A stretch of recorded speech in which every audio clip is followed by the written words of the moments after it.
السلام عليكم ورحمة الله وبركاته. أهلا وسهلا فيكم جميعا. يا ريت إذا بتشاهدني جديد تشترك بالقناة وتحط لايك إذا عجبك الفيديو، وبحب هنئكم بمناسبة العيد بعد يوم أو يومين. عيد مبارك على الجميع ويا هلا فيكم جميعا. اليوم عندنا طريقة ضبط حساسية الهيب فاير أو الحساسية بدون سكوب، يعني انت تضرب بدون سكوب وبتجيب هيدشوتات كتير. تابعوا معي الشرح لتظبطوا ايمكم. بعد ما دخلنا للتدريب بنروح على هذا المكان. السؤال هو كيف بجيب هيد شوت وكيف بقوي حساسية الهيب فاير اللي تجيب هيد شوتات اكتر. طريقة بسيطة يا عزيزي، التدريب ثم تدريب ثم تدريب. هذا اهم شي، تتدرب منيح منيح. اي حساسية بتزبط معك، اي حساسية بتزبط معك بس اذا تدربت منيح. انا عندي حساسيتي 330 330. هل يا ترى اذا رجعتها لل 300 بجيب هيدشوتات؟ الجواب هو ايه. ليش بجيب هيدشوتات؟ شوفوا، هاي حساسيتي 330،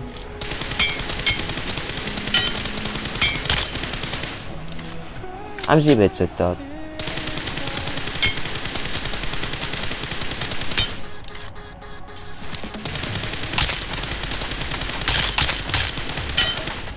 مثل ما شايفين هيدشوتاتي حلوة. رح ورجيكم كمان انه على 300 رح جيب هيدشوتات.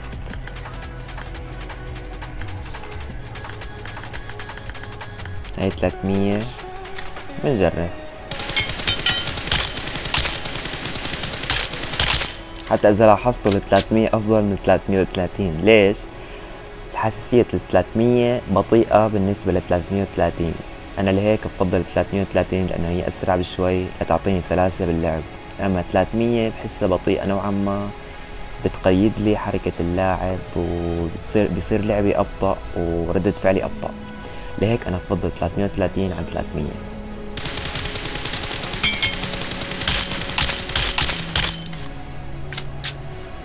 طبعا تاني شي المؤثر على الهيدشوتات شو هو؟ المؤثر على الهيدشوتات هو الدوج الصحيح.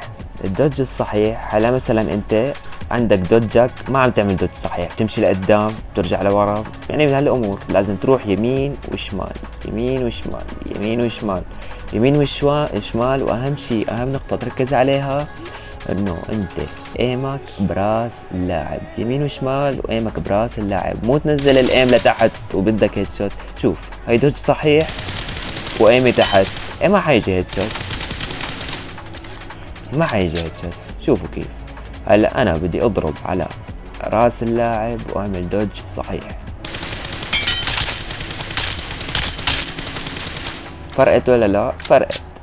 فانت لازم تتدرب انك تحط ايمك على راس اللاعب، ما تنزله تحت. تحت شو بدك انت؟ ما حيضرب الا بدي، اما فوق بيضرب هيد شوت. مثل ما شايفين الهدات، يعني بحر بحر والله بحر. ثاني شغلة اذا انت معلي، ثالث شغلة عفوا، اذا انت معلي زر الحركة كتير. هلا زر الركض، زر الركض انا حاطه 90 مريحني نوعا ما.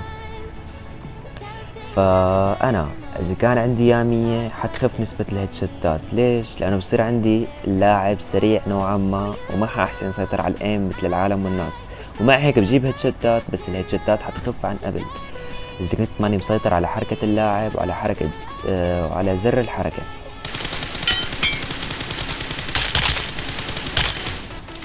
جبت هيدشوتات، بس انت اختار حساسية زر الركض اللي بتناسبك. 100 مثلا انا لقيتها سريعة علي، حبيت نزلها 95. بنجرب 95 حلوة.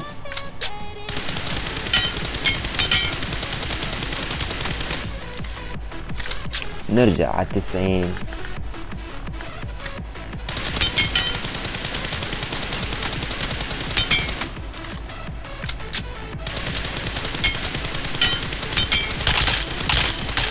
مثل ما شايفين 90 افضل شي تقريبا، وفينا ننزل كمان ونجرب 85.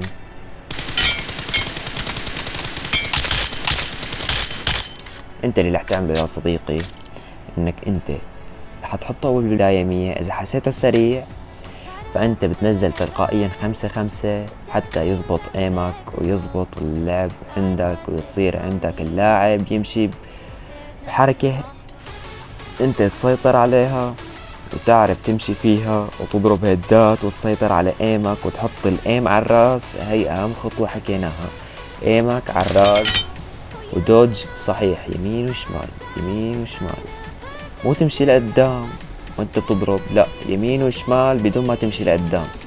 في ناس كتير تمشي لقدام وبترجع لورا ومن هالامور، فهذا الشي مو ضابط، ما حيعطيك هدات. ممكن انت تجيب هدات عشوائية يعني بالغلط، اما هي انت بشكل مقصود عم تضرب على الراس كرمال تجيب هيدشتات. مثل ما شايفين حساسية حلو.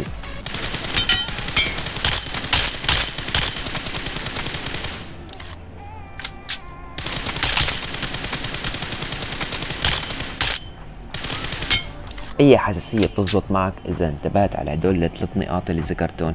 اول شي ايمك على راس اللاعب، ثاني شي تعمل دوج صحيح، ثالث شي تعمل حساسية زر الركض تكون مناسبتك ومانها سريعة عليك. بهدول 3 خطوات اذا اتقنتن وتدربت، اهم شي التدريب ثم تدريب ثم تدريب، ذكرت هالشي من قبل وبرد بذكرك فيه. هدول اهم 3 خطوات لتحسن ايمك، والتدريب هو مفتاح للهيدشوت.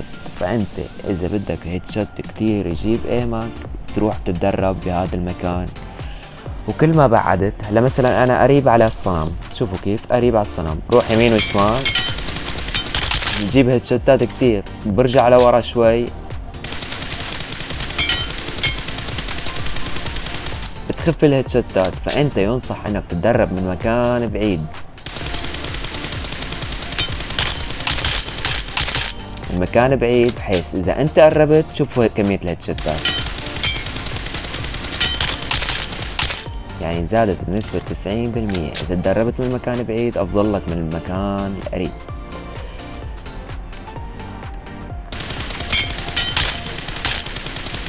شوفوا يا شباب، هي ايمة من بعيد فما بالك من قريب، كله هيدشوت يعني 50 هيدشوت اجت بالراس. طبعا هدول اسرار الهيد شوت.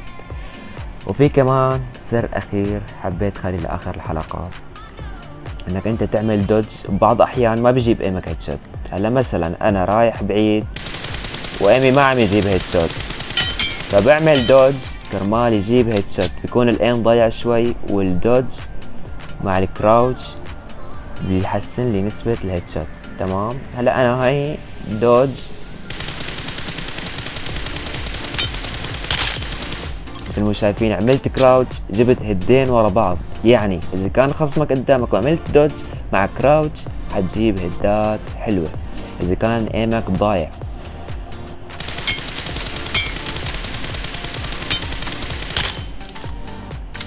مثل ما شايفين. وهيك يا اصدقائي بيكون وصلنا لنهاية شرحنا لليوم. يا ريت تستفادوا من الشرح وتطبقوه بشكل صحيح لتصيروا تضربوا هيد شوت. يا ريت تشارك المقطع مع رفقاتك ليوصل لأكبر عدد ممكن من الناس ويستفادوا من طريقة ضبط حساسية الهيب فاير وتحسين الإيم. والسلام عليكم ورحمة الله وبركاته.